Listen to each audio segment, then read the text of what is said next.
What's that?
coming with me off stage? Yes.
Good evening, everyone.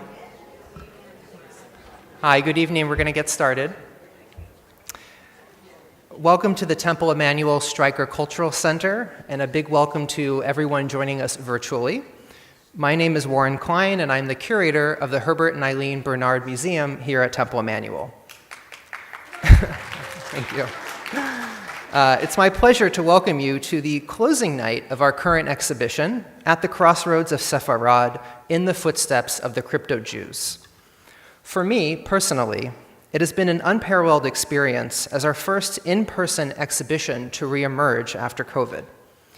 Our special thanks go to our partners in this exhibition, ANU, the Museum of the Jewish People, represented by Shula Bahat, and the Jewish Heritage Alliance, who put together this exhibition, and a special thank you to Michael Steinberger. As a historically Ashkenazi congregation, I've had a remarkable response from everyone from our religious school students who saw the exhibition to many of our adult groups on learning about the history of our Sephardic brothers and sisters. Tonight, we continue to celebrate the Sephardic journey and heritage in an evening that will be sure to warm our bodies from the cold front we have, and our souls and our bellies. The program will begin with guest speaker Dr. Isaac Amon. We will then be treated to a musical program from Trio Sefardi, and then a cooking demonstration from chef Alon Hadar. And just a reminder, the museum will be open from one last viewing afterwards until about 8:30 p.m. So you'll have to exit and enter again at 1 East 65th Street. Before I introduce Isaac, I know a lot of you have asked me this evening about our next exhibition, which will be opening at the end of January, and it will be our long-awaited Violins of Hope exhibition. So these were all violins that were rescued and saved from the Holocaust. Most of them have incredible stories of resilience and survival, and we'll hear about some of the owners of those violins as well, and we'll have a special chamber music concert. So please visit our website, streicker.nyc, for more information on that. Dr. Isaac Amon is Director of Academic Research and Program Development at the Jewish Heritage Alliance. A first-generation American, Dr. Amon's paternal ancestors originated in 15th century Spain before leaving the Iberian Peninsula during the expulsion of 1492. Over the centuries, following their arrival in the Ottoman Empire, they served as chief rabbis, diplomats, and physicians to the sultans. It's my pleasure to welcome Dr. Amon.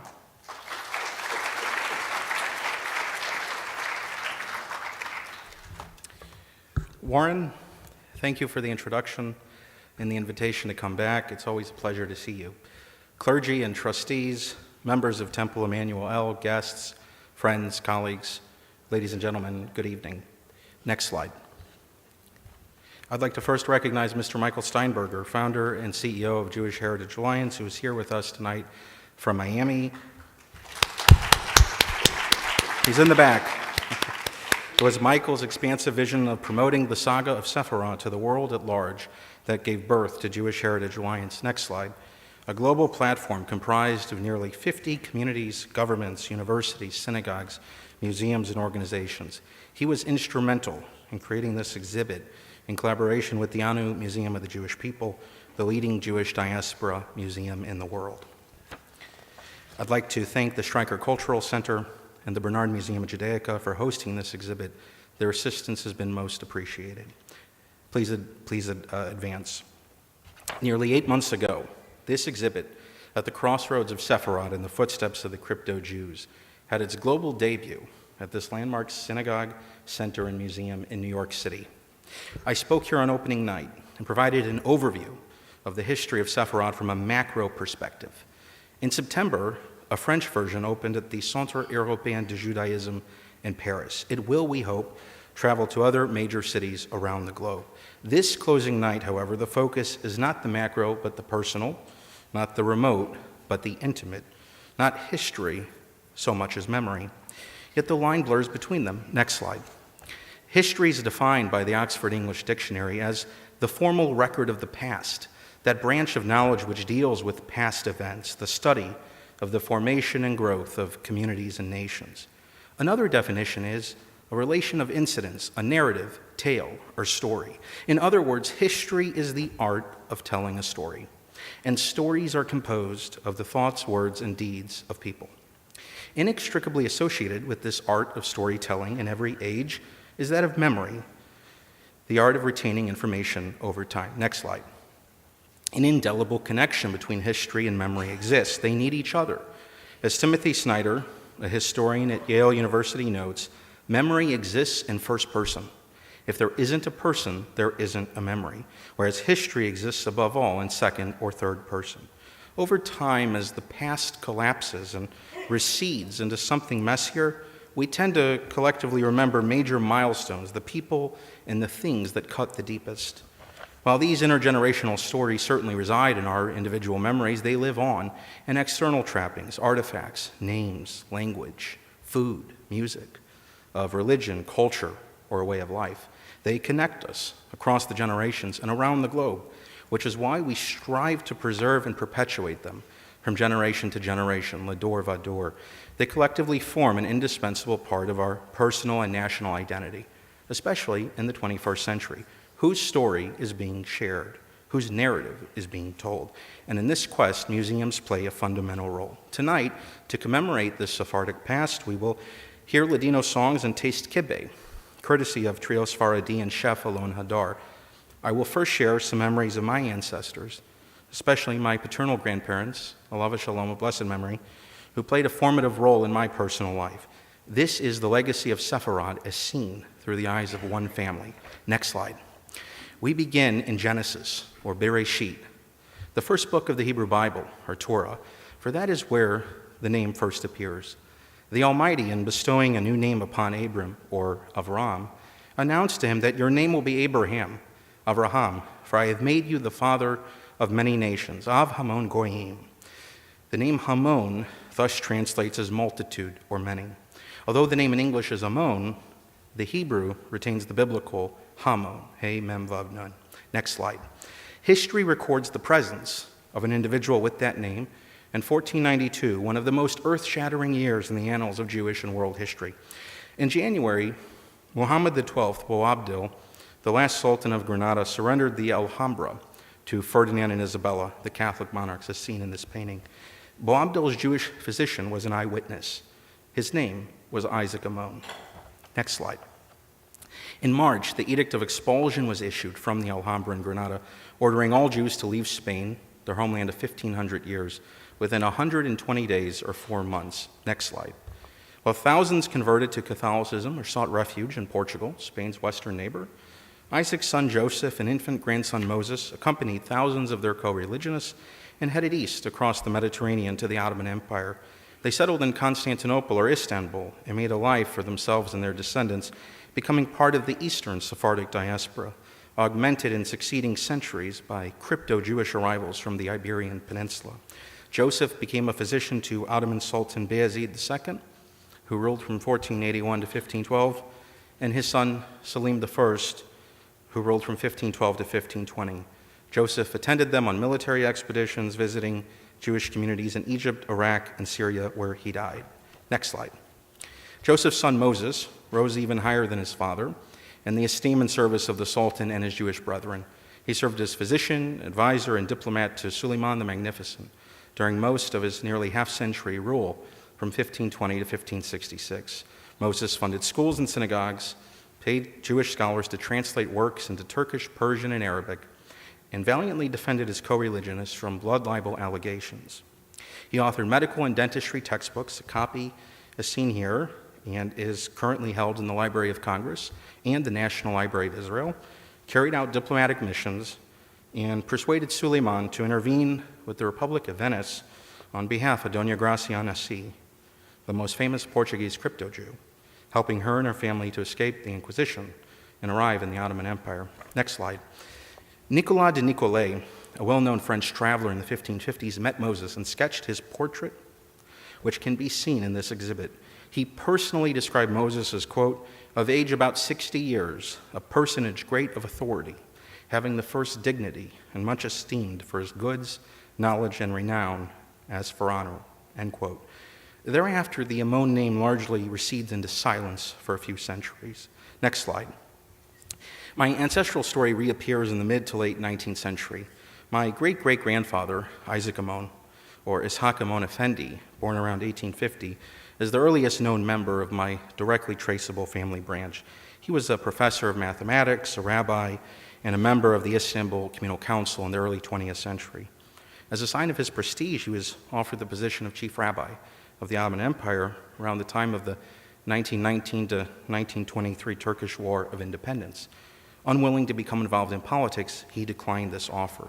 Nonetheless, as a sign of the respect in which he was held, the Ottoman government bestowed upon him the title Effendi, a title of nobility equivalent to knighthood in the UK and rarely given to Jews. According to the family tree, his wife and my grandfather's grandmother, Kadun Ojalvomon, seen in this photo on the right, was the granddaughter of the sage Haim Palachi, the chief rabbi of Izmir in the 1850s and 60s, who authored 72 scholarly works during his lifetime. His synagogue in Izmir, Beit Hillel, is a memorial house today, and the Izmir Jewish Heritage Project is doing great work to preserve these sites for future generations. Next slide. My grandfather's other grandfather, Nisim Cohen, is seen in the middle, alongside his wife Esther Eskenazi, was the grandson of Jacob Avigdor, who was chief rabbi of the Ottoman Empire, or Hahambashi, during that same decade. Next slide. Nisim's brother Baruch was the interpreter for Eugenie, the French empress and wife of Emperor Napoleon III, during her state visit to Constantinople in 1869, en route to the official inauguration of the Suez Canal in Egypt. Next slide. The Ottoman Empire, as part of the defeated Central Powers of the First World War in 1914 to 18, was divided up between the victorious Allied powers, the United Kingdom and France. In November 1922, the Ottoman Sultanate was formally abolished. Next slide. And the Republic of Turkey was publicly declared in October 1923 by Mustafa Kemal, the future Ataturk, seen in the center, in the Republic's new capital, Ankara. Next slide. A little more than 6 weeks later, in December of that year, my grandfather was born in Istanbul. Dr. Renee Isaac Amon of blessed memory, for whom I am named per Sephardic tradition, as he was named for his grandfather, grew up in a multi-ethnic, multi-confessional, multinational neighborhood. He was a polyglot who spoke French with his parents, Ladino with his grandparents, Greek with his friends, Turkish in the street, and Hebrew in school. Next slide. He learned German and Russian for scientific and research purposes, and perfected his English as an attaché between the Turkish army and the British military during the 1950 to 53 Korean War. A few months before Ataturk's death on November 10, 1938, the same day as Kristallnacht, my grandfather, not yet 15, met the visionary leader. Next slide. In December 1952, on his 29th birthday, he married my grandmother, 26-year-old Denise Safra Nahmad from Aleppo, Chalab, or the biblical Aram Soba, by way of Beirut, and Istanbul's Neve Shalom Synagogue. Then Chief Rabbi Raphael David Saban officiated, next slide, as he had 30 years earlier from my grandfather's parents, David Amon and Matilde Mazel Tov Cohen, seen in these photos. Next slide. My grandmother's family were Halabi, or Syrian Jews from Aleppo, dating back perhaps to the time of the First Temple in Jerusalem. Her ancestors were bankers, mystics, and rabbis who donated to Jewish and communal institutions and helped to protect the Keter Aram Soba, or Aleppo Codex, a 10th century medieval manuscript of the Torah that Maimonides, or Rambam, consulted in his work, which is housed today in the Israel Museum. It's the authoritative text for informing us as to the vocalization and placement of vowels in the Torah. Next slide. Her parents are seen with their 8 children in this photo. She is on the top left. Denise's father, Hillel Nahmad, was a banker in Aleppo and Beirut who moved his family to Milan, Italy. And Denise's mother, Matilde Mazal Safra, was the sister of Esther, mother of the banker and philanthropist Edmond J. Safra, thus making them first cousins. Next slide. She was educated as a nurse at a French convent in Beirut known as the Paris of the Middle East in the 1940s. It was, she said, her favorite time and place throughout her whole life. She remembered that her grandfather Avraham, a rabbi, would pray and study all day long, while her grandmother Nissa, for whom she was named, would play cards and host Jewish, Christian, and Muslim neighbors. Her memories remain vivid. Next slide. One of her most favorite was visiting with her friends the American aircraft carrier USS Randolph when it docked in Beirut in 1946. She even played hooky from school to do so, though this picture appeared in the main newspaper the very next day.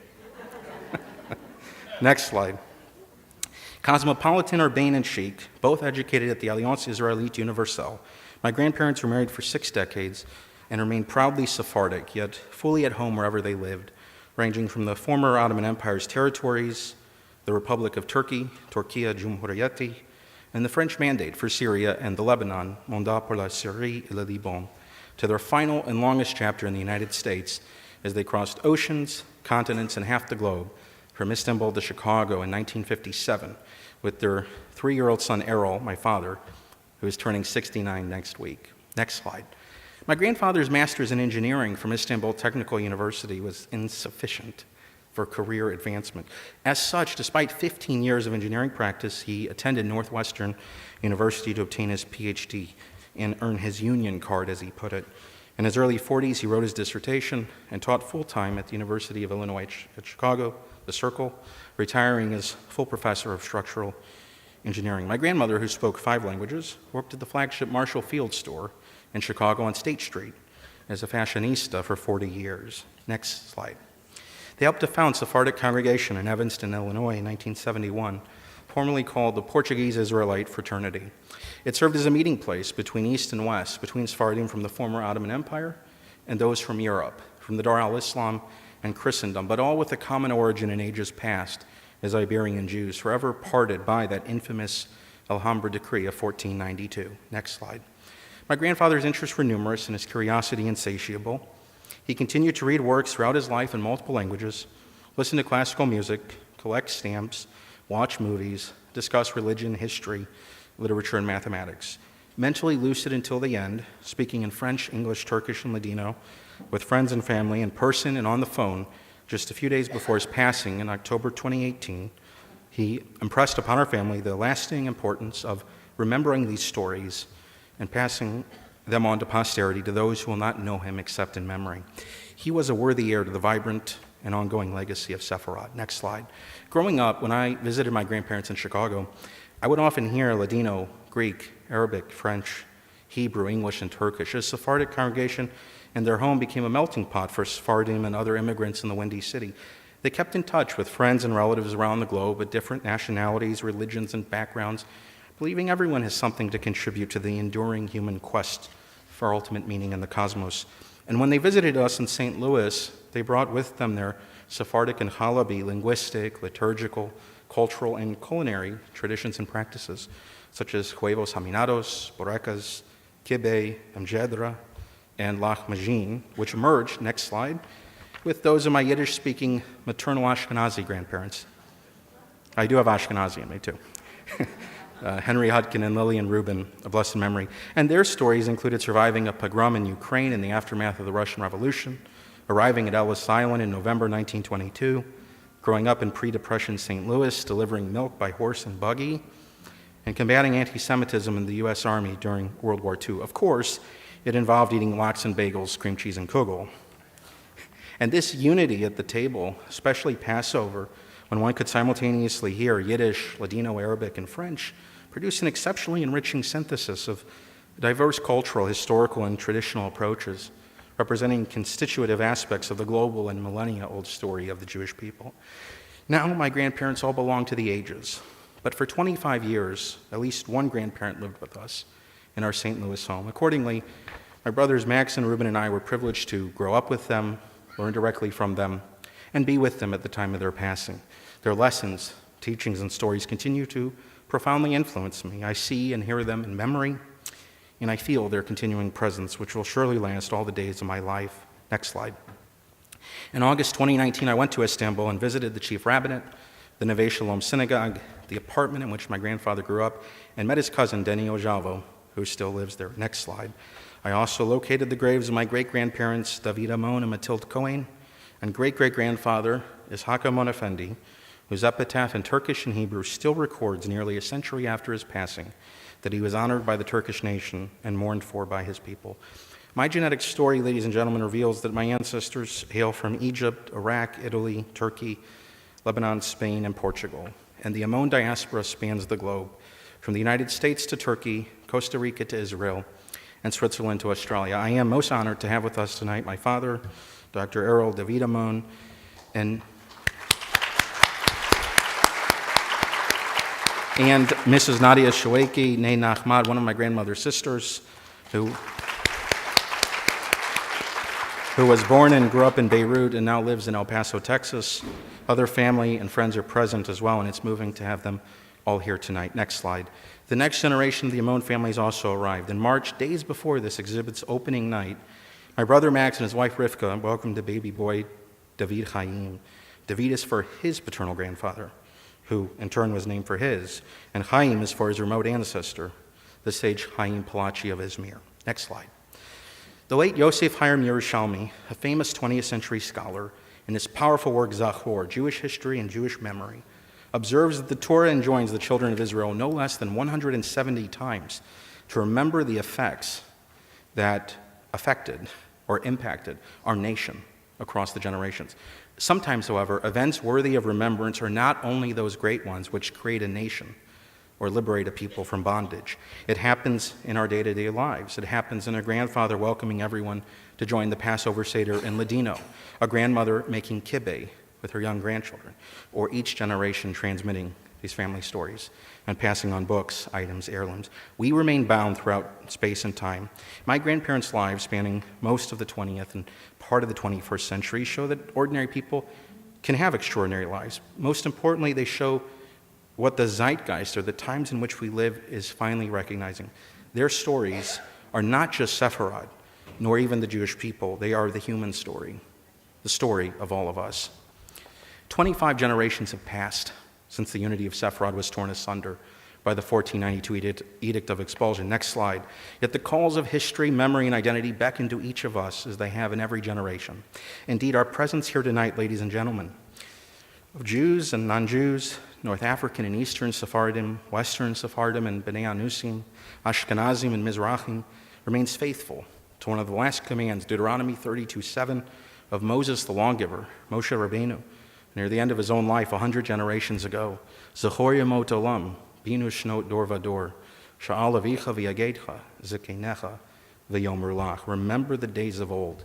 Consider the generations long past. Ask your father, and he will tell you, your elders, and they will explain to you. Our ancestors transcend time and space, and endure in our memories, the recollection of our people and DNA, the living embodiment in the scroll of family, Jewish and human history. From Aleppo to the Ukraine, from Istanbul to Kovno, from Beirut to Belarus, from Spain to the New World, my ancestors had remarkable journeys to enable me to be here, and I have been privileged to share some of their experiences with you tonight.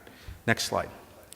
As expressed most eloquently by the late Rabbi Lord Jonathan Sachs, former Chief Rabbi of the United Kingdom, a man I once had the honor to meet, we did not come from nowhere, nor does our story end with us.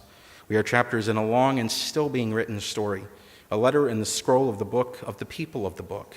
Take it, cherish it, learn to understand and to love it, and pass it on to future generations. For a story told across the generations is a gift. When you know who you are and why, you can navigate the wilderness of time with courage and confidence. Final slide. And this is the core mission of Jewish Heritage Alliance, to engage with the cultural, intellectual, and public square and bring the legacy of Sefarad to life. For Sephardic history is Jewish history, and Jewish history is world history. Thank you all very much.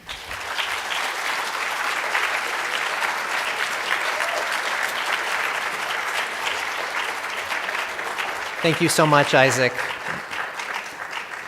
So it's my pleasure to introduce our next act, if you will, Trio Sefardi. Trio Sefardi is a Northern Virginia-based ensemble who performs traditional songs of the Sephardim, the descendants of Jews exiled from Spain in 1492. Their repertoire draws on the song traditions of the Sephardic diaspora from the former Yugoslavia, Greece, Bulgaria, Turkey, and North Africa, with a special emphasis on traditional and original songs they learned from their mentor, Bosnian-born singer, composer, and 2002 National Heritage Awardee, Flori Jagoda. The trio has performed extensively at prestigious East Coast concert venues, festivals, synagogues, and Jewish community centers since forming in 2010. Members of the trio are Susan Gaeta, who is lead vocals and guitar, Tina Chansey, backup vocals, viola da gamba, renaissance violin, ponteglira, and rebec, and Howard Bass, lute guitar. And I'm told that CDs are for sale in the lobby afterwards. So please join me in welcoming Trio Sefardi.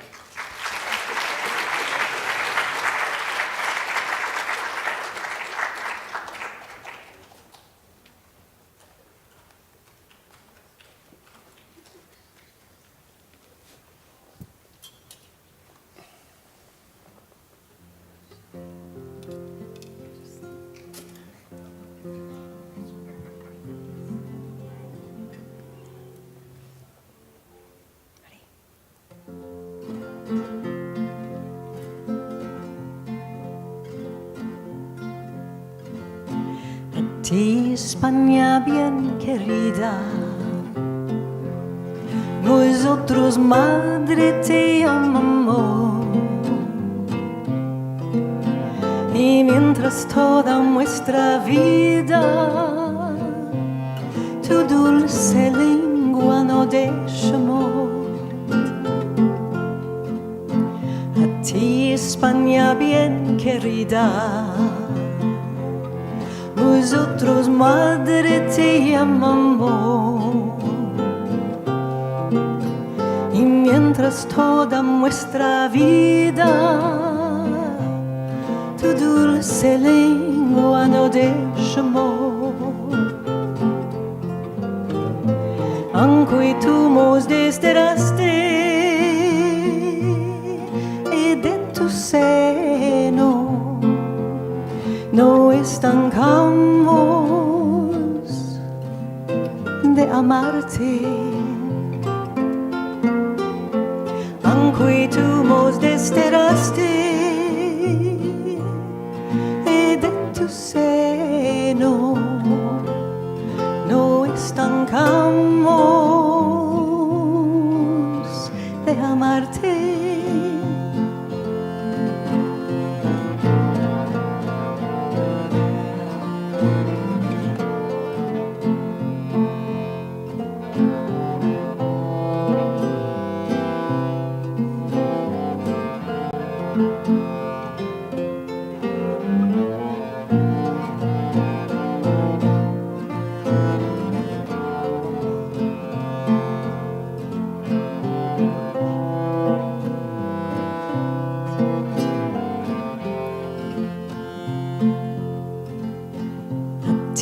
España bien querida. Nosotros, madre, te amamos. Mientras toda nuestra vida tu dulce lengua no dejamos. Por ti nosotros conservamos amor filial. Te mandamos nuestro amor. Por ti nosotros conservamos amor filial. Te mandamos nuestro amor.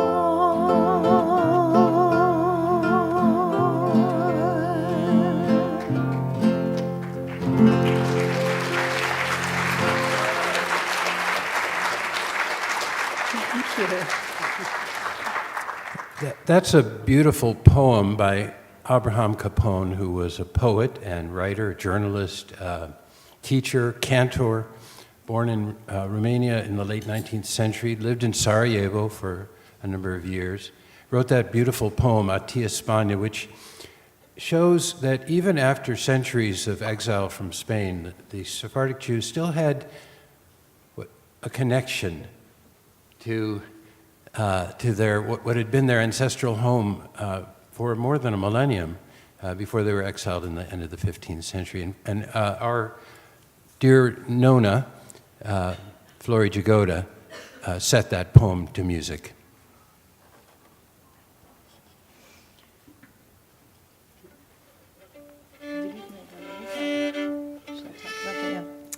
The next song we like to do is called Avrid me galanika, open the door. La noche yo no durmo, I never can sleep. Mi lindo amor, my pretty one. Pensando en vos, I'm always thinking about you. So he comes and he knocks on the door. And she says, Mi padre está medando, my father's reading. Mozo yera, he's going to hear us. So he says, well, just turn off the light. Amatay de la lucecica, turn off the light. And then she says, my mother está coziendo, she's sewing. Mozo yera, she's going to hear us. He says, no, pedre de la jujica, just hide her sewing needle. Mi hermano está escribiendo, my brother's writing. Piedre de la pendolica, just hide his pen.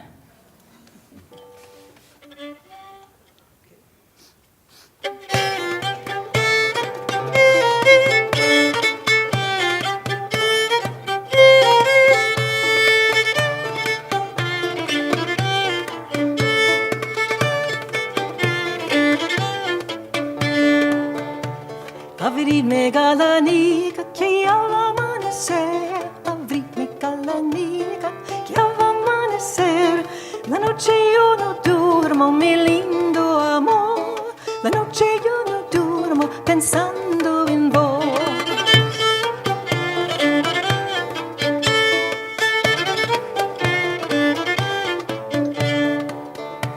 Mi padre está me dando mozo yera, mi padre está me dando mozo yera. Matai de la lucecica, si se dormirá, matai de la lucecica, si se echará.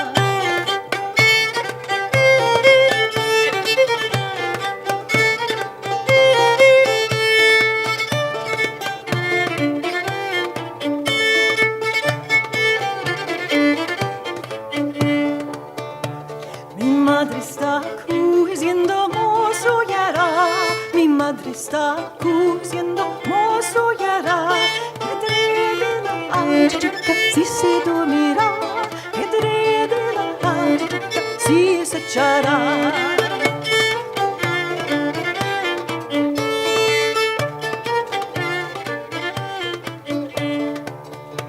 Mi hermano está escribiendo, mozo yara, mi hermano está escribiendo, mozo yara, pedre de la pendrica, si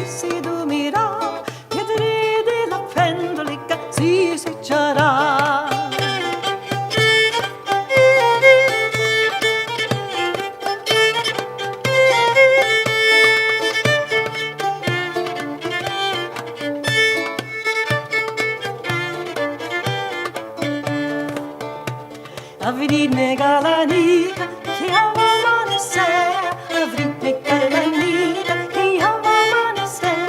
La noche yo no durmo, mi lindo amor, la noche yo no durmo, pensando en vos. La noche yo no durmo, mi lindo amor, la noche yo no durmo, pensando en vos.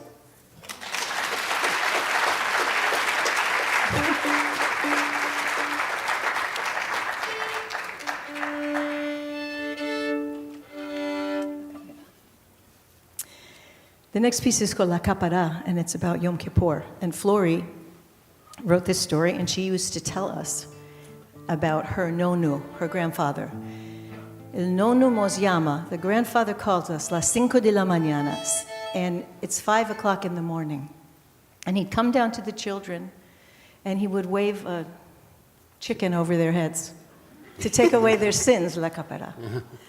And she would say, déjame a dormir, let me sleep. No quiero levantar, I don't want to wake up. El Dios, God, me va a perdonar. God will forgive me. Déjame a dormir.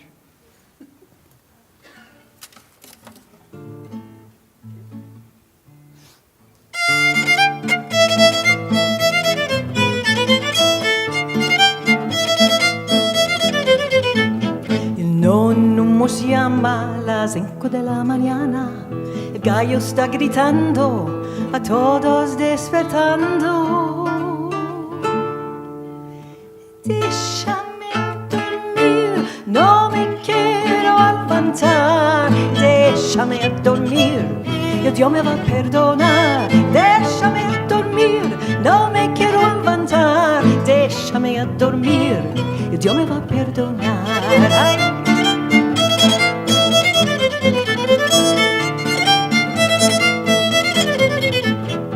Hermosas sijicas facieron las burriquitas, todos las están comiendo, Iraqi están viviendo. Déjame dormir, no me quiero levantar. Déjame dormir, Dios me va a perdonar. Déjame dormir, no me quiero levantar. Déjame dormir, Dios me va a perdonar. Ay.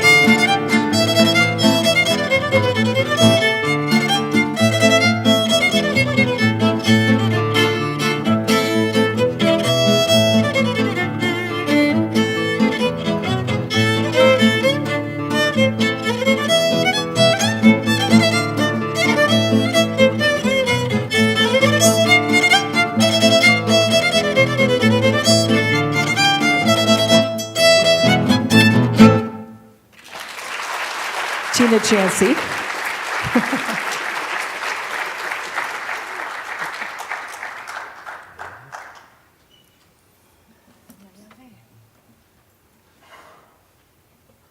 So a very important song that Flori wrote is called La Llave de España, the key from Spain. ¿Dónde está la llave? Where's the key? Que estaba en cajón, that it was in the drawer. Mis nonos, my grandparents, la trajeron con mucho dolor y mucho amor. My grandparents brought it with much pain and much love. De su casa de España, from their house from Spain. Dijeron a los filhos, said to the children, esto es el corazón de nuestra casa. This is the heart of our house in Spain. And if you go into a Sephardic home, you may see a key hanging on the wall as a symbol of their home from Spain in hopes of returning someday.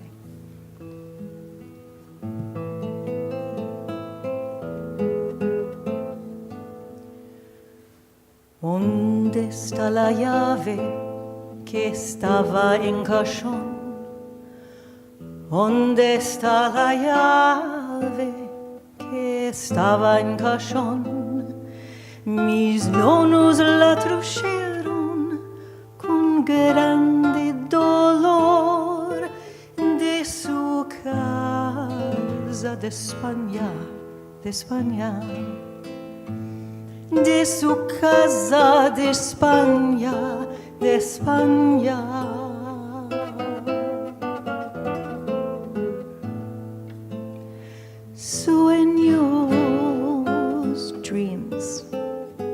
de España, sueños de España.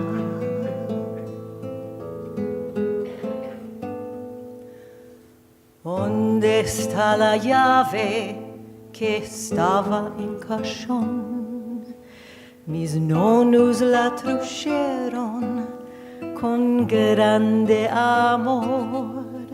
Dijeron a los fillos, esto es el corazón de nuestra casa de España, de España. Nuestra casa de España, de España.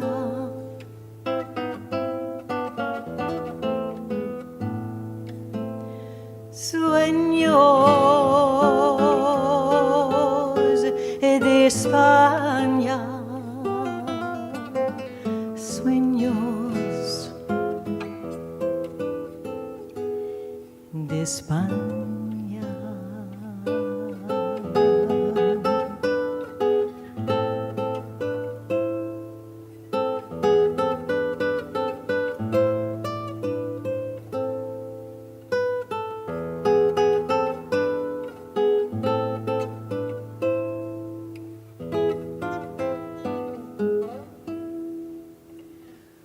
¿Dónde está la llave que estaba en cajón?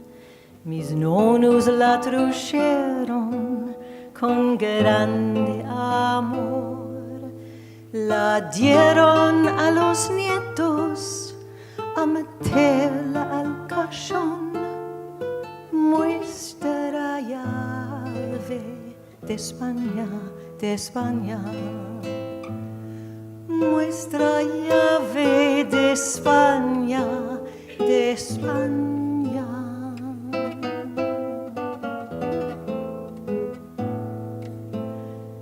Sueños de España, sueños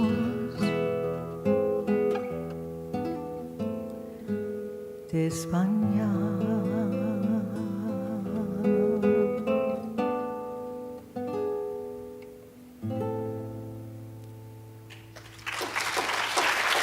Howard Bass.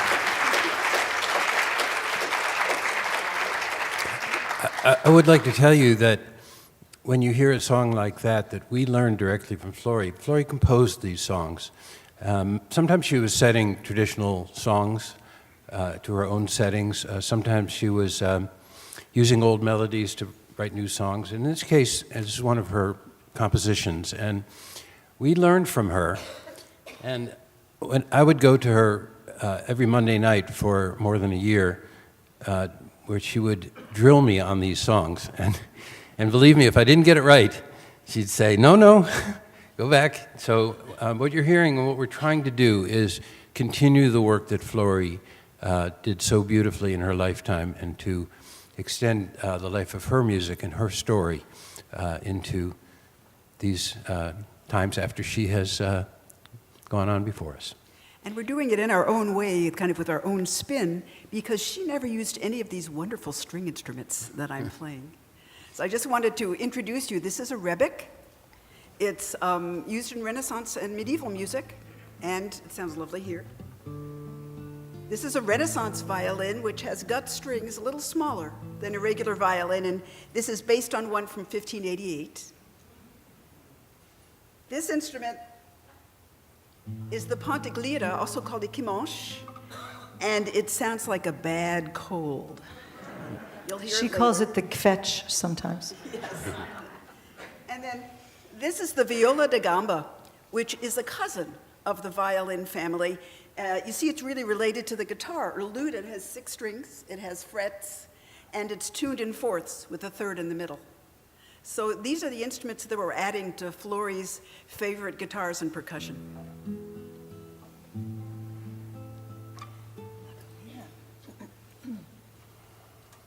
La comida de la mañana, the food in the morning. A la tarde la traigo atrás. she's talking about carrying food back and forth, but this song's really about love. Que lo sepa la mi madre, that my mother knows que yo quiero te esposar. I want to get married. Que tengo mucho amor, that I have much love in my heart. And so this is a conversation with a mother and a daughter. And she says, no se burle a la mi madre, don't make fun of me. Cuando era moza, when she was young, when you were young, hizo amor con mi señor, you made love with my father. And she says, yo lo hice la mi hija, I made that love, my daughter. Con l'amor, with love. No son como agora. It's not like our now. Que dejan con la dolor. They just leave you with the pain. Oh. Whoa. Overprotective mother.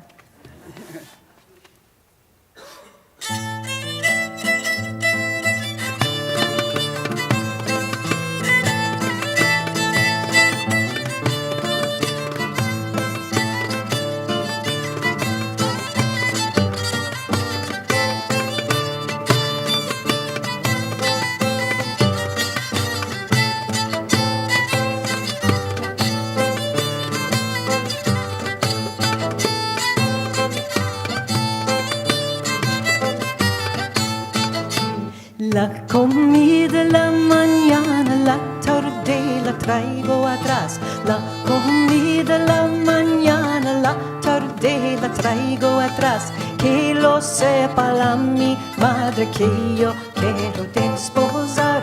Que lo sepa la mi madre que yo quiero desposar.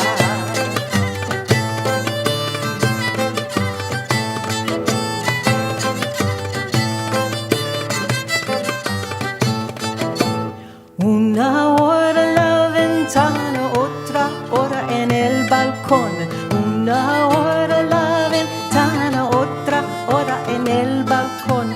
Que lo sepa la mi madre que yo tengo mucho amor. Que lo sepa la mi madre que yo tengo mucho amor.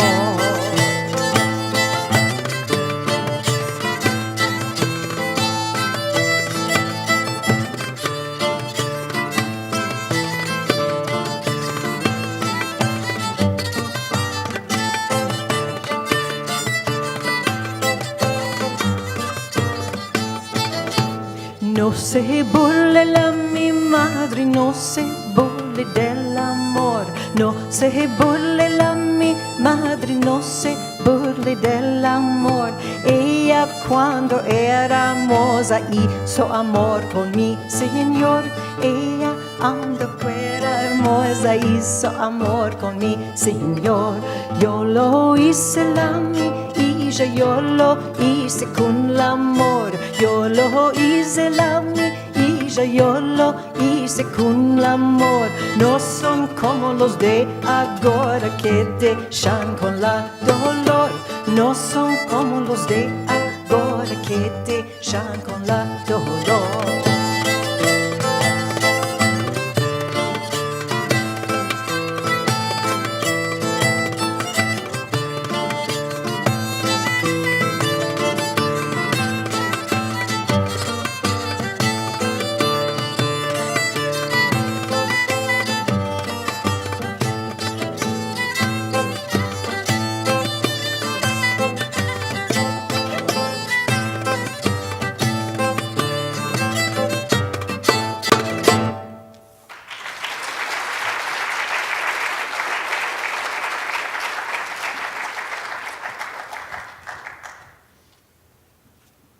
Of course, you know that Sephardic music is a sung tradition, and we respect that most of the time.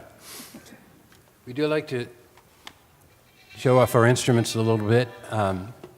Tina's going to start this one with the Pontic Lira and then switch over to the Rebek. I'm going to be playing the lute.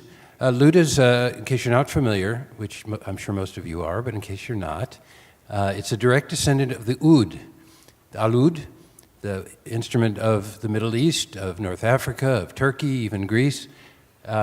Fewer strings, not as many, pairs of strings like this instrument has. No frets, because Arabic scales use the microtones. We play in half and whole step scales. And when the lute came to Europe, which was in the Middle Ages, eventually it changed in some ways, including the addition of frets. And eventually, the oud was played and still is played with a plectrum, but eventually, by the beginning of the 1500s, the lutenists of Europe began to use their thumb and 3 fingers of their right hand. So we're going to play 3 tunes, a little medley for you. The first one is called Pašarico. It's from Sarajevo, and Pašarico is a little bird. Second one is called La Pastora, the shepherdess. And the third one is called Puncha Puncha. Puncha means the prick. It compares love to the rose, which is beautiful to see and smell, but be careful because of the thorns.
The next song we're going to do started its life in Greece, in Salonika, now known as Thessaloniki, northern Greece, a huge center for Sephardic Jews and other non-Sephardic Jews, as well as, of course, Greeks and other ethnic groups, Turks and so forth, for many centuries.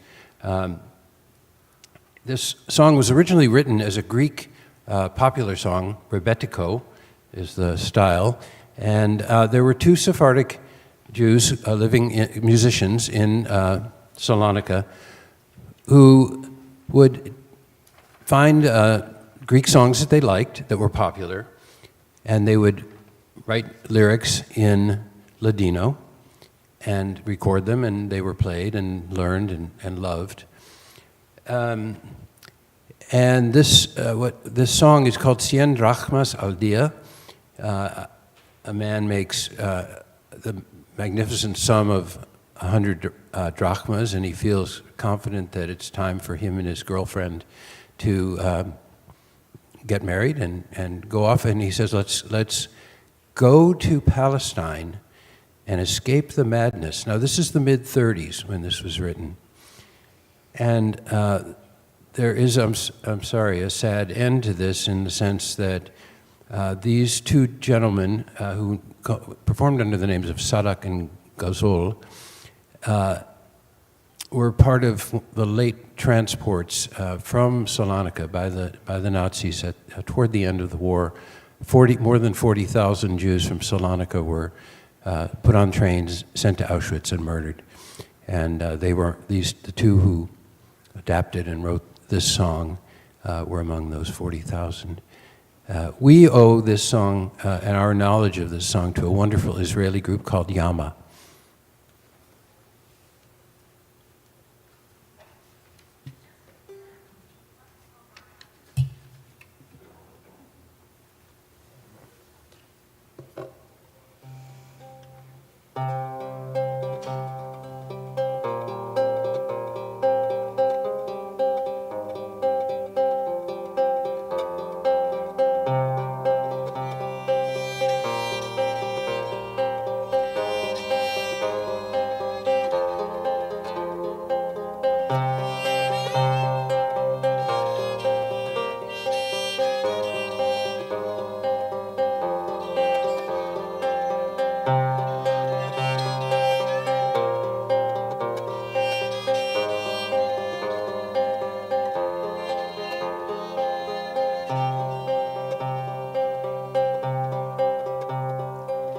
Cien drachmas al día tomo y ya te puedo mantenerla.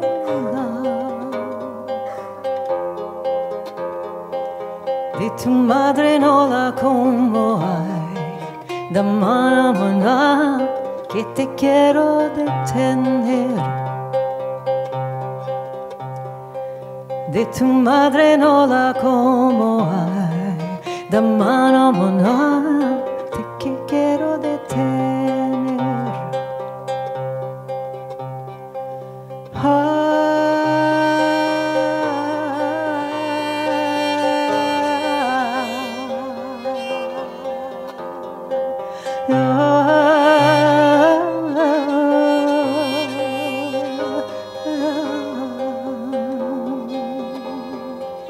Huyeremos de la pena,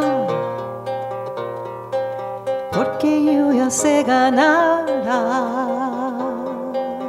Vamos a la Palestina, de mano a mano, para no nos rovinar. Vamos a la Palestina, de mano a mano, para no nos rovinar.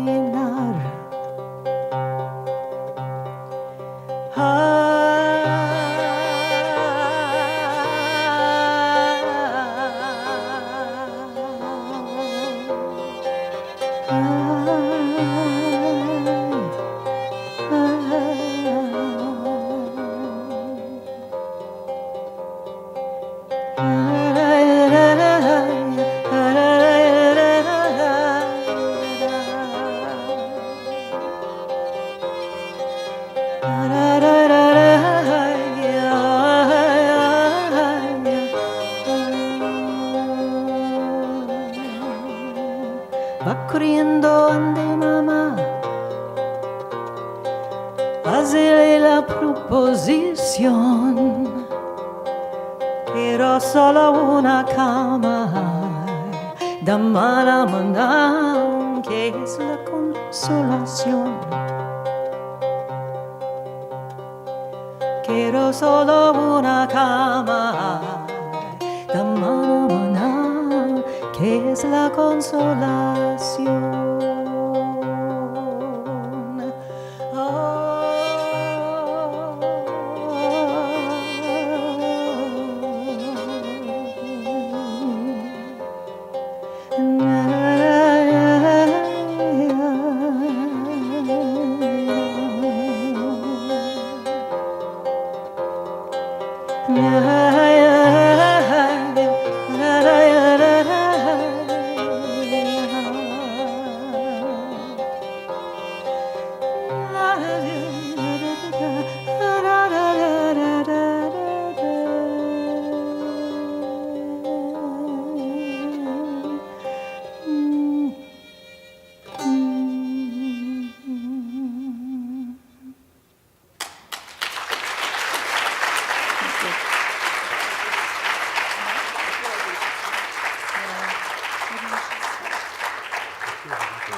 We're just thinking about time.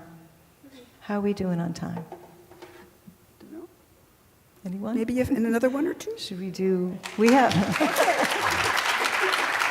Well, we have a few more, so we just need a cue from. Yeah. I don't know. I think we should do Las Tias. Yes, we wanted to do one of the most famous folklore songs called Las Tias. It's about her aunts. So in the village of La Sanitza, where she lived with her nona and her nonu, there were tias, and the Sephardic names of the women were beautiful. Tia Mazalta, Mazal, luck. Tia Gracia, grace. Tia Luna, the moon. Tia Safira, the sapphire. Tia Paloma, dove. Tia Estrella, star.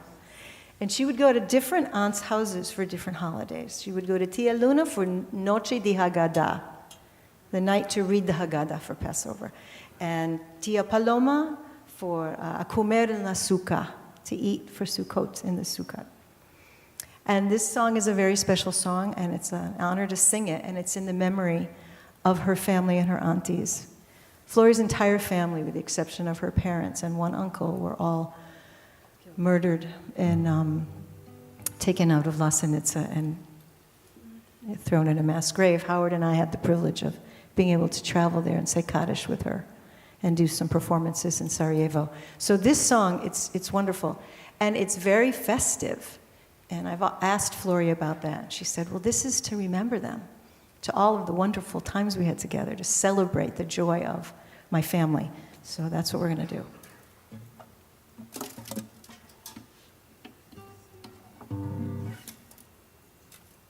What? Okay, the price of beautiful things. Wait a second.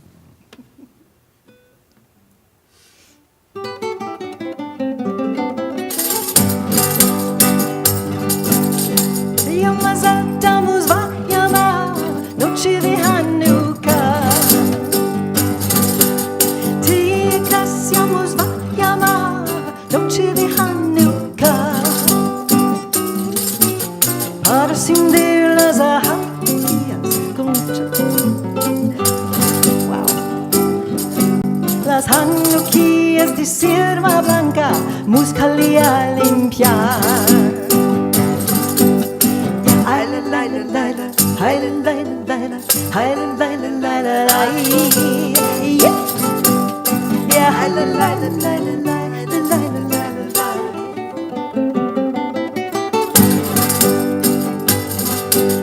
Tia Luna Muzvayama, Noche de Haggadah. Tia Safira Muzvayama, Noche de Haggadah. Albóndigas con toda la mishpacha. Cantaremos un cabritico después de las virajas.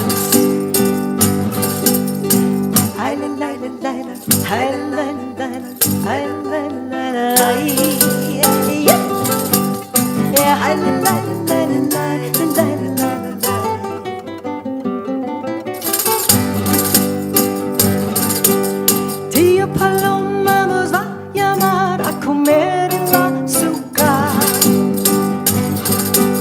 Tía Estrella nos va a llamar a comer en la azúcar. Con frutas y flores de muchos colores, con toda la mishpacha. Con frutas y flores de muchos colores, con toda la mishpacha.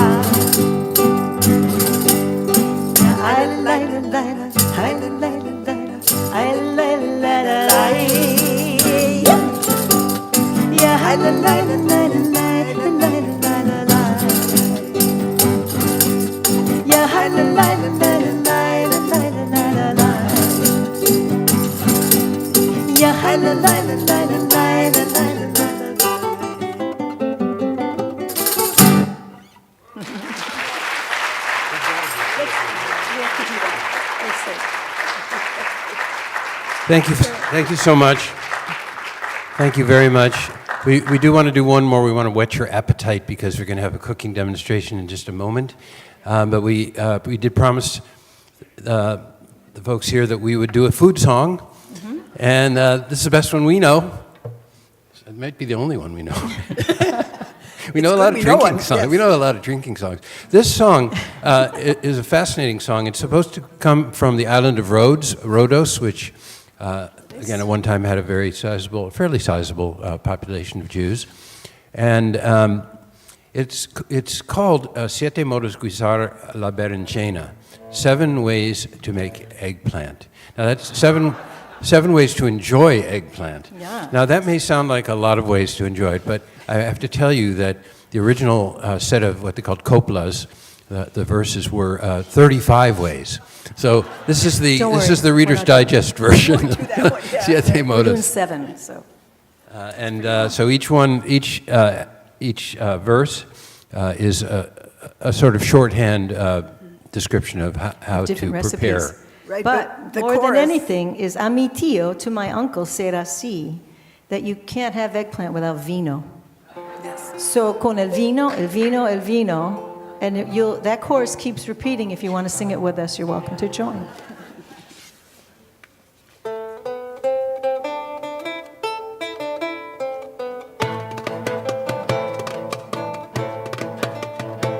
Siete modos de guisados, le guisa la berenjena.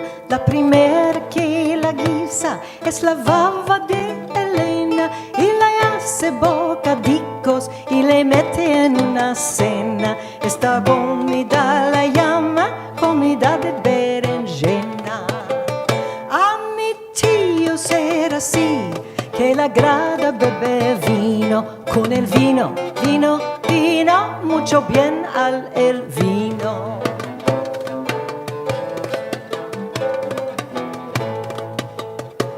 La segunda que la guisa es la mujer del chamás, la cavaca por arriento y la hinche de aromat. Esta comida la llaman la comida la dolma. Esta comida la llama la comida la dolma. A mi tío será así, que le agrada beber vino. Con el vino, mucho bien al el vino.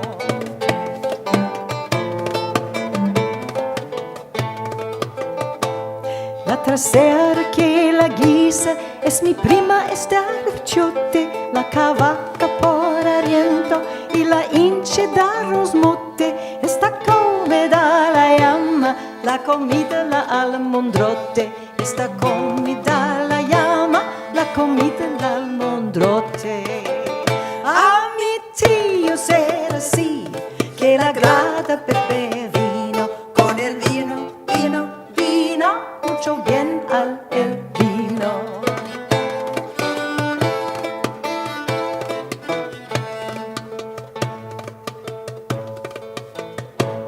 La alburnia saborida en color y en color. Cenaremos una cena, nos gozaremos los dos, antes que vengan el gusano y le quite la sabor. Antes que vengan el gusano y le quite la sabor. A mi tío será así, que le agrada beber vino, con el vino, vino, vino, mucho bien al el vino.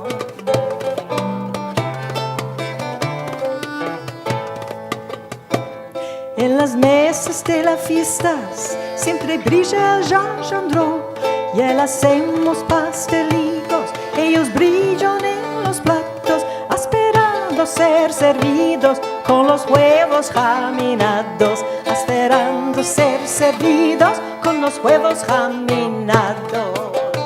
A mi tío será así, que le agrada beber vino, con el vino, vino, vino, mucho bien al el vino.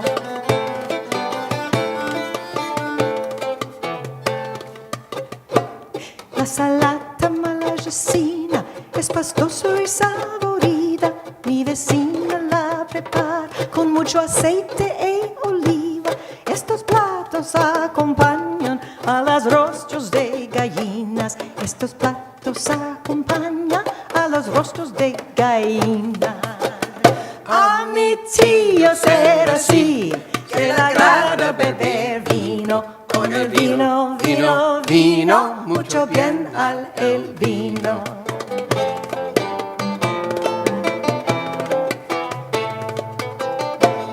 La setena que la guise es mejor y más janina, le prepara feliz la hija de la vecina y la mete en el forno de cabeza a la cocina, con aceite, con pimienta y ella llama una mellina. A mi tío será así, se le agrada beber vino, con el vino, vino, vino, mucho bien al el vino, con el vino, vino, vino, mucho bien al el vino.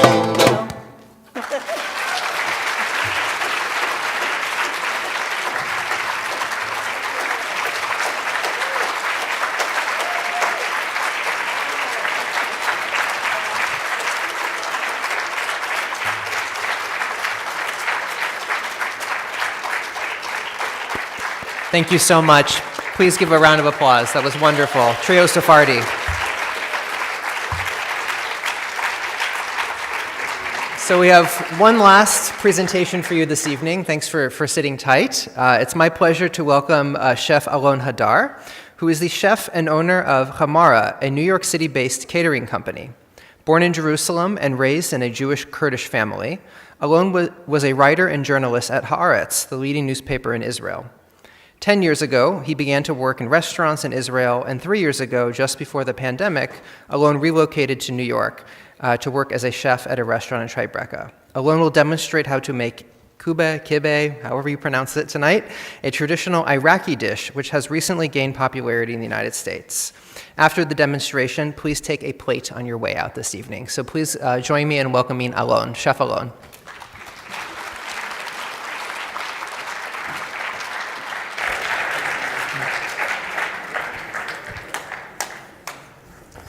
Good evening. My name is Alon, and I am a chef and also the owner of the Hamara, the catering company. Actually, I moved to New York like 2 months before the pandemic. But I come from Jerusalem, so it's natural for us to smell the dangerous and jump on this. Today we will focus on the kubbeh. If they are Iraqi here, they will jump and say, it's not Kurdish, it's Iraqi, but it's the same like with the Tunisian and the Moroccan about the chaim, the same with the Israeli and Palestine about the falafel and the hummus. So it's a fight zone, but let's do it as a peace zone. I don't know who created there, but I know who created the kubbeh, but this will be my debate with the Iraqi here. When we're talking about kubbeh, let's think about 3 angles. About the dough, the stuffing, and the soup or the stew.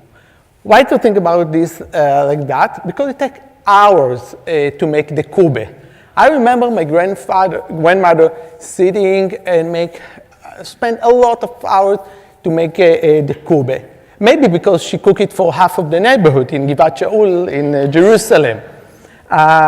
This is maybe why, as a chef, I didn't immediately jump on the kubbeh and make it, but it took me a process to create it, to find another easy way to do it. It also to bring our roots, because unfortunately, it's very rare to find Kurdish restaurant, not just in the States. Also in Jerusalem, there are not a lot of Kurdish restaurants.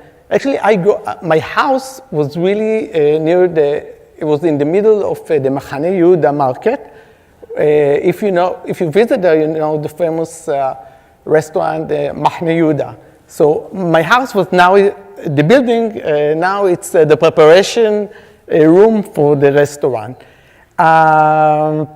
So this is the smell and all my memories from the Jerusalem market. And here in New York, I just find that it's naturally for me to go to the farmer's market and to find the seasonal vegetable and fruits. So let's start. So I said that we need to manage the time because kubbeh takes time to make. So let's start with the dough.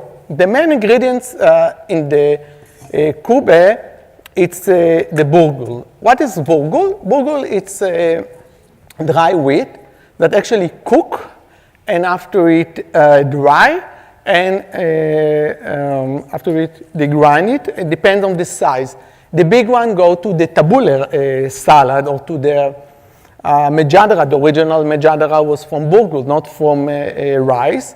And the thing go to the kubbeh. It can be fried kubbeh, it can be raw kubbeh, kubbeniya, and so today we will make the cooked kubbeh, which comes with the soup, and it's very nice to have it in the winter time. We thought, like all my childhood, I need to eat it during the summer, like every day. So maybe this is another reason why I didn't immediately make kubbeh, because for us, the kubbeh was a daily dish, not something that we just keep for the Friday dinner.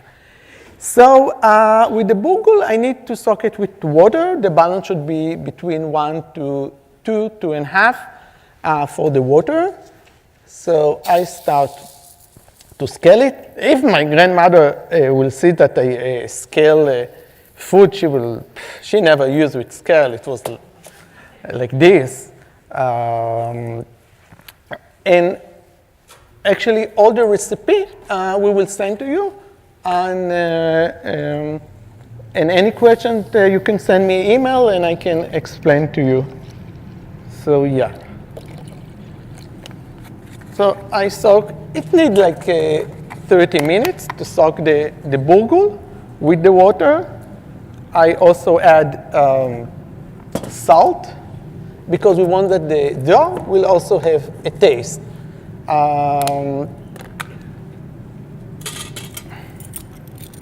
Like 1 tablespoon will be enough.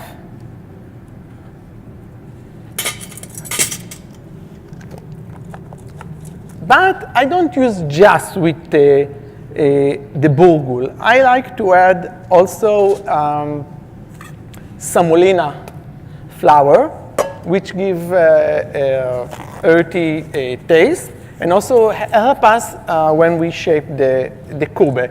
So the same amount I use with the semolina. And also I like to add more flavor, so I use with rice flour. Actually, my mom, when she make the kubbeh to Passover, she make it gluten-free. So she cook rice, she doesn't use with the rice flour, and she make the dough with cooked rice. So I just add it, and when the burgul will be more soft, we will mix it. Let's talk about the soup. There are 1,000 kinds of soup. Here we will make the most famous. It's the beet soup. But actually, in my family, the most popular was the hamusta. The hamusta is with a lot of greens, collard greens, Swiss chard. And I remember one story. I came to my grandmother, and I saw on the table huge greens shining, and immediately I tried to eat it, you know? And she started to shout, Alon, stop, it's poison. I said, Rachel, what do you mean poison? You cook it in the kubbeh. She said, but I need to cook it 4 hours with lemon to break the poison, and so don't eat it. I said, okay, and this is called luf, and it's grown in the mountain of Yehuda. During the winter, they cut and they cook it, and they use it for all of the year, to the kubbeh, to the rice, they call it nubbe rice, and also for omelette. This is the hamusta, but today we will focus on the beets. Soup, and the secret between with the soup, with the kubbeh soup, it's between the sour and the sweetness. And the sweetness comes from sugar, and if it's my grandmother, sugar. But I prefer to use with the vegetables themselves to have the sweetness. So what I do, I just caramelize the vegetables, especially it's onion, carrots, beets. There's a lot of natural sugar with them, so we don't need to add more sugar. And if I want to add more sweetness, I use with mulasa, like dates mulasa or grape mulasa, which is more interesting and also more healthy.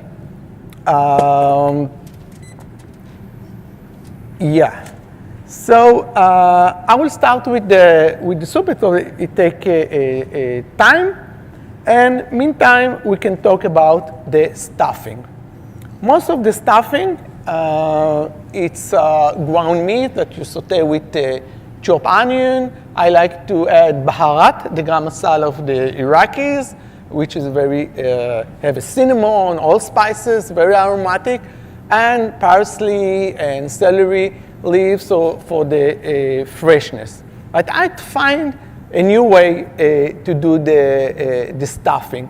I cook like slow cooking short ribs or brisket. Also, if you have like, when you make brisket and you don't have the nice part, or maybe a little fat, with fat, so you can keep it and just caramelize onion, cook it together for a few hours. When it's cold, you make the balls.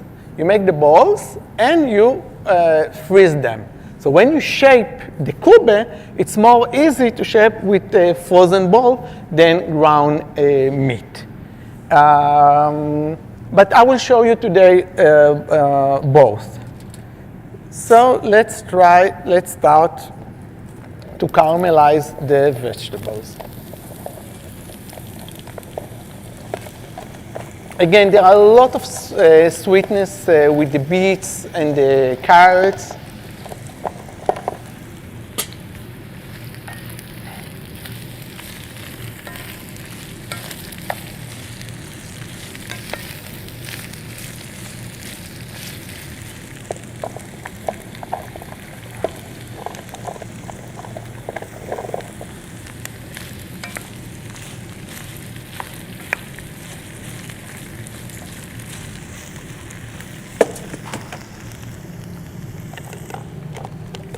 I add salt.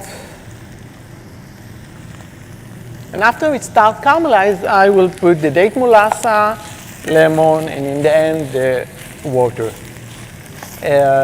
I don't put a lot of spices here because I want to feel the real taste of the vegetables. If you visit in the farmer's market, please buy generally buy if you have time thing in the farmer's market, but for example the beets in the farmer's market come with the leaves, and the leaves I will put in the end and give more taste, more mineral, more vitamin. And why throw the leaves? Like in the Kurdish cuisine, they don't throw nothing. They find a way to use with a lot part of the vegetable and also of the meat.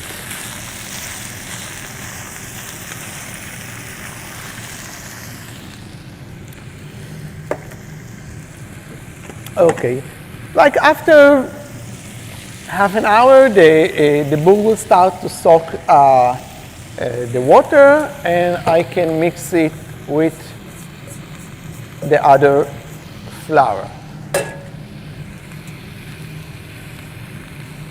If I say that I need more water, no problem, I add more water. If you see too liquidy, or just wait or add more flour.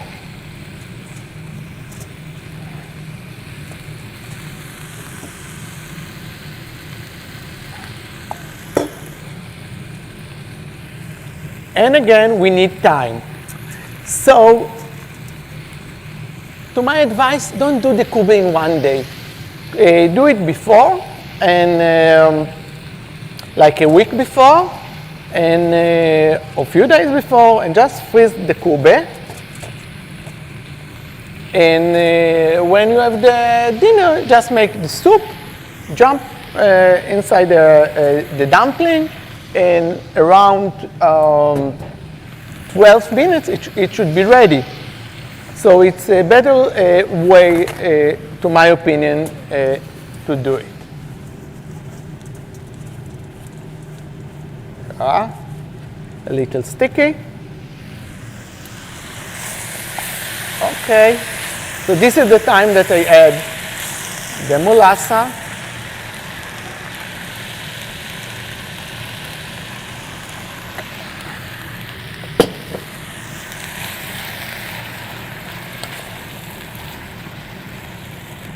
I hope you smell the vegetables.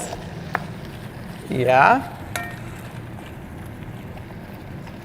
When it starts caramelize, I add the water.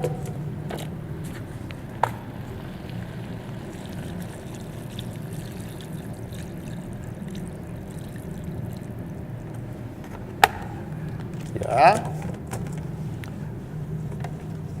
And of course, the lemon. The lemon really balances the sweetness.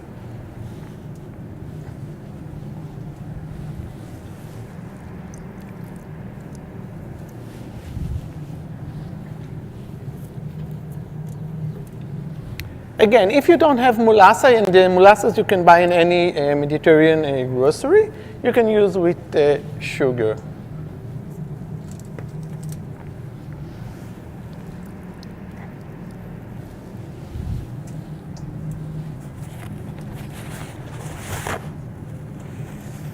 Okay, so let's go to the dough, which I prepared before.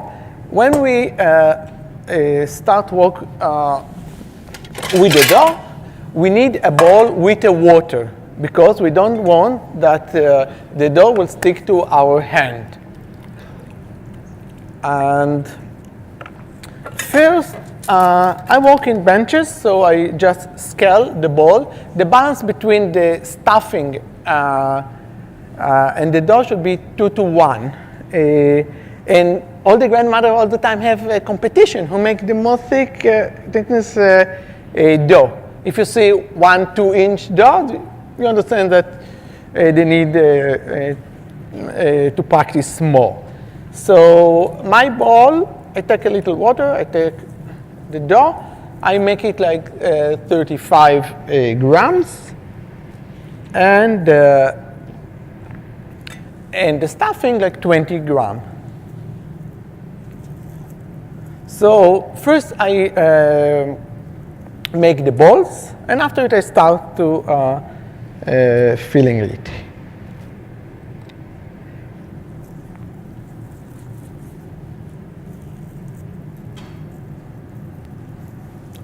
The same technique also to the fried kubbeh, but instead to put in a soup or in a stew, we just fry them.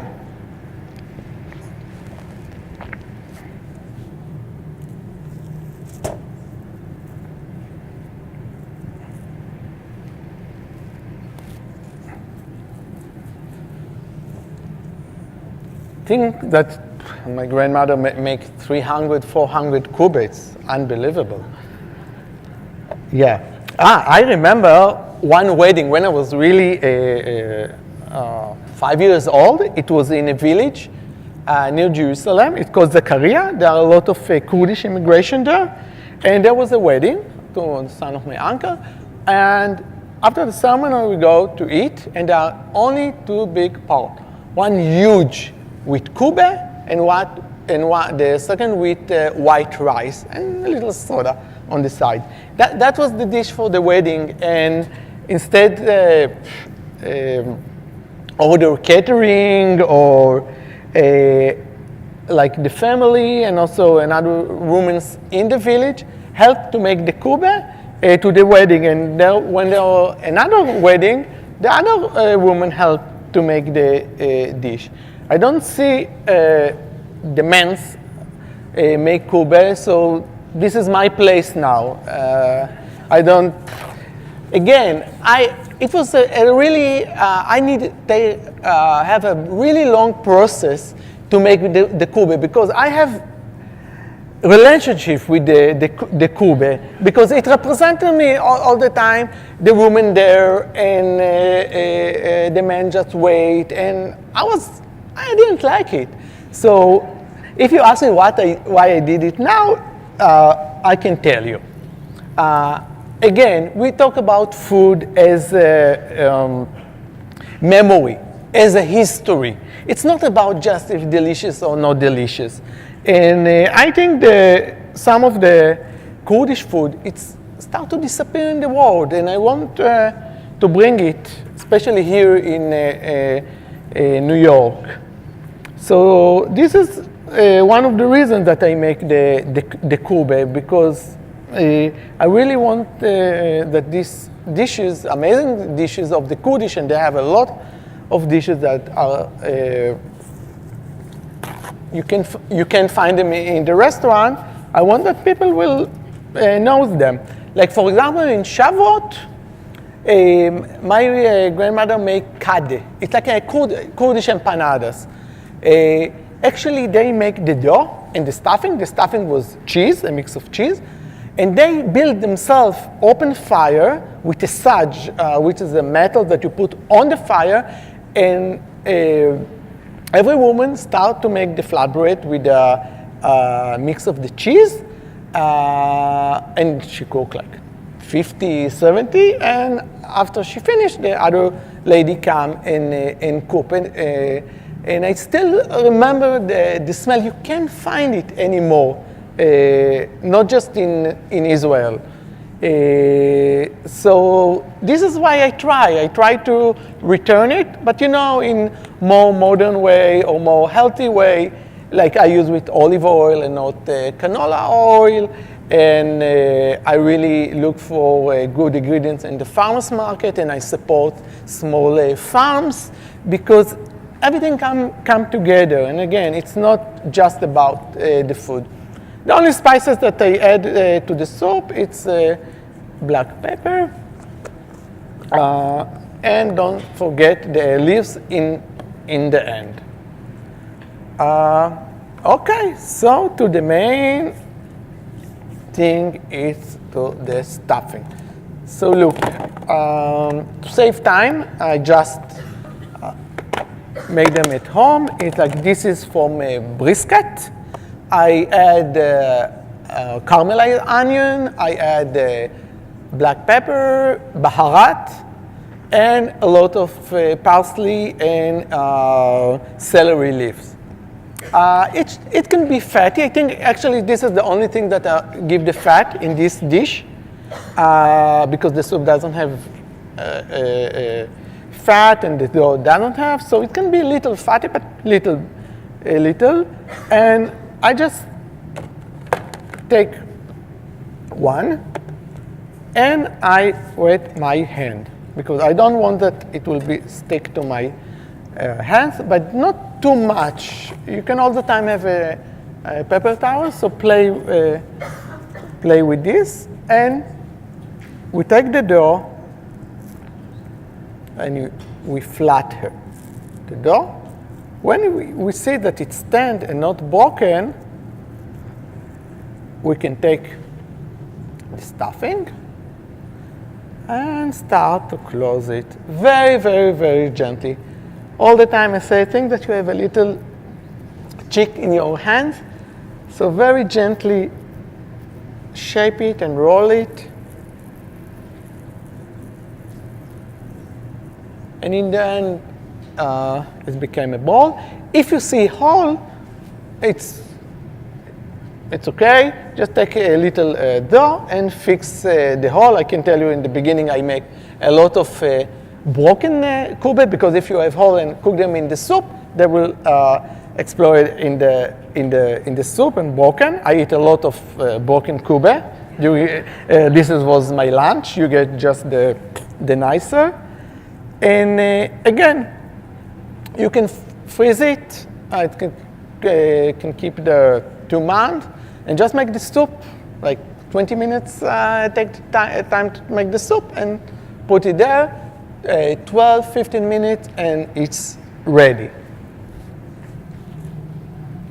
Let's do another one.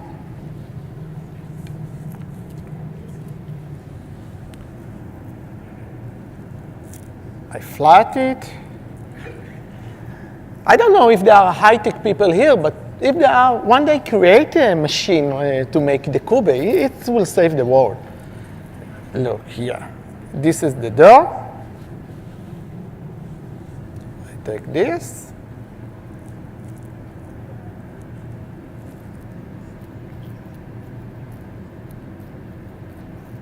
Very, very gently.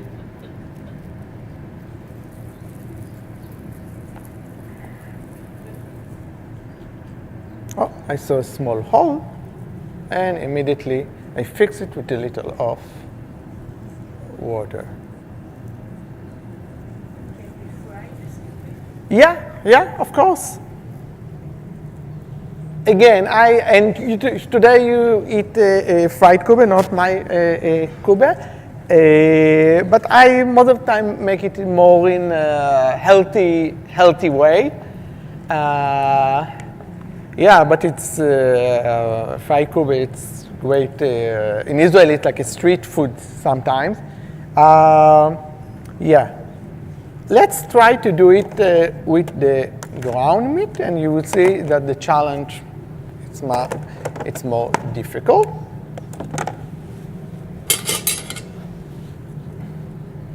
Take 1 tablespoon. Again, I wet my hand.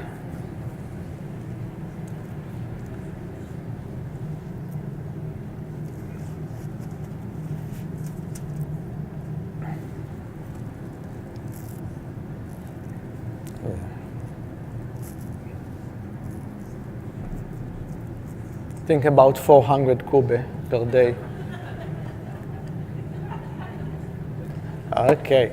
I put the meat, and gently with my finger, I try to push it and not break the dough, and start to close it.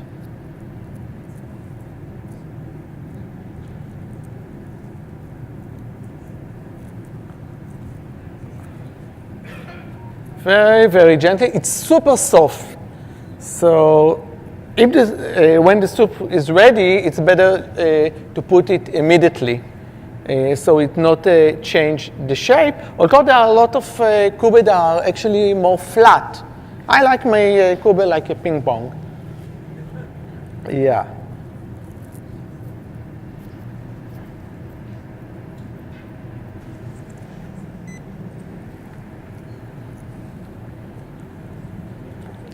Yeah.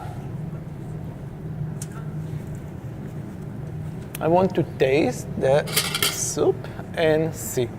Again, the soup, it's everything about the balance.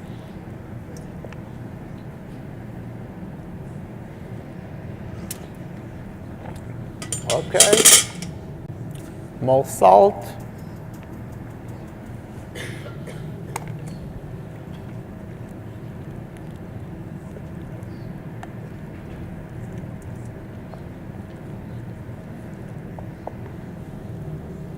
little more molasses.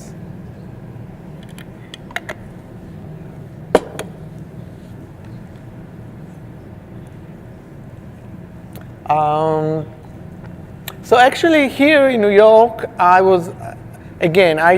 come here like 2 months before the pandemic. The program with my partners, Gal, to open in our home, like Hamara. Hamara, it's a small cafe in the middle of the market in the Mediterranean. People gather to drink, eat small plate, gathering, play card. And because I born and grow in Machane Yehuda, there was small Hamara. I don't know if they exist now, maybe one. So we want to open like a Hamara in our home. And what I remember from the Hamara, it's actually the chair, the small wood chair that my mom and my grandmother, she was really big, but she sit on this chair and make all the kubbeh. So one family in Hebron still make this chair, and we bring the chair here. But the pandemic knocked on the door, and every day that I wake up during the first weeks of the pandemic, because the dream that I come to here frozen or disappear. So every day I wake up and I start to make a new dish. And I visit the farmer's market to see which local ingredients I can find. And I start to make the sourdough and the kubbeh. And after 2 months, I got a phone call and they suggest me to be a chef in a Mediterranean restaurant, to open a Mediterranean restaurant in Tribeca, homemade by Miriam. I was the chef there for 2 years when the neighbor was actually empty. And we succeed. We opened a new restaurant in Park Slope. And 6 months ago, I left. I opened my Hamara company, actually to start to cook my Kurdish food and other dishes. And I work now with Woodspoon, which is a great company that connected home chef to clients. And you can order there the kubbeh and Shabbat and Friday dinners in New Jersey, Manhattan, and Brooklyn. And what give me what I like with this company, Woodspoon, it's very flexible. So I go to the farmer's market, I saw a new ingredients, a new vegetables, I cook it, I put in the app, and a few days after it, I can cook it and sell. So I don't need, like a restaurant, wait 4 months to change the menu. All right, Alon, sorry to interrupt you. I think we have to wrap it up. So thank you so much for your demonstration. It was just wonderful. And thank you all for staying. Please take a kubbeh on your way out. And Sefardi Trio is there to sell CDs if you'd like as well. So thank you so much. Again, Thank you so all much for being here.